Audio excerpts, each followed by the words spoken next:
नाज़रीन, एक बादशाह था जिसकी 7 बेटियां थी। एक दिन बादशाह बेहद खुश हुआ और अपनी 7 बेटियों को बुलवाया और कहने लगा, मैं तुम सबसे एक सवाल करूंगा। अगर मुझे तुम्हारा जवाब अच्छा लगा तो तुम्हें तुम्हारी पसंद का इनाम दिया जाएगा। सब कतार में खड़ी हो जाओ और बताओ कि तुम किसका दिया खाती हो और किसका दिया पहनती हो। पहली 6 बेटियों ने जवाब दिया, ऐ अब्बा हुजूर, हम आपका दिया खाती हैं और आपका दिया पहनती हैं। ये सुनकर बादशाह बेहद खुश हुआ और उन बेटियों को उनकी पसंद की चीजें दे दी। जब सबसे छोटी बेटी की बारी आई तो बादशाह ने उसकी जानिब देखा। उसकी आंखों में मासूमियत और एतमाद छलक रहा था। वो धीरे से मुस्कुराई और अपने साफ और मजबूत लहजे में बोली, ऐ अब्बा हुजूर, मैं अल्लाह का दिया हुआ खाती हूँ और अल्लाह का दिया हुआ पहनती हूँ। यही मेरा नसीब है जो मेरे रब ने मेरे लिए लिखा है। जो कुछ भी मेरे पास है वो उसी की इनायत है।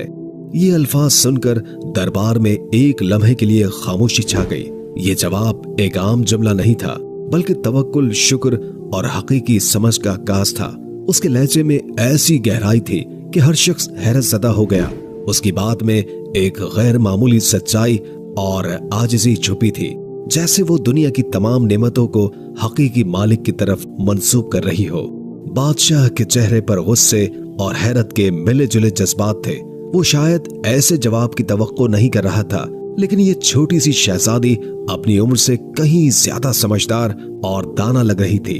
उसकी बात में एक खामोश पैगाम ये भी था कि हकीकी शुक्रगुजारी इंसान को जमीन से उठाकर आसमान की बुलंदियों तक पहुंचा सकती है, बशर्ते कि वो दिल से अल्लाह पर यकीन रखे। बादशाह ये सुनकर गुस्से से कांप उठा।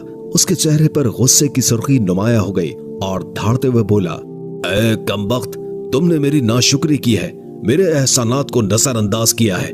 ऐसी गुस्ताखी की सजा जरूर मिलेगी। दरबार में सब लोग खामोश हो गए। छोटी शहजादी ने नरमी से जवाब दिया, जो हुक्म अब्बा हुजूर। उसके लहजे में न ही कोई खौफ था न बगावत, बल्कि सिर्फ आजिज़ी और अल्लाह पर यकीन की झलक थी। बादशाह गुस्से में आकर बोला, इस गुस्ताख को मौत की सजा दी जाए। सिपाहियों, इसे फौरन फांसी के लिए तैयार करो। ये सुनकर दरबार में हलचल सी मच गई। बादशाह की छोटी बेटी पर मौत की सजा सुनाना एक गैर मामूली बात थी। सबकी नजरें शहजादी पर थी, जो उस वक्त पुरसुकून खड़ी थी।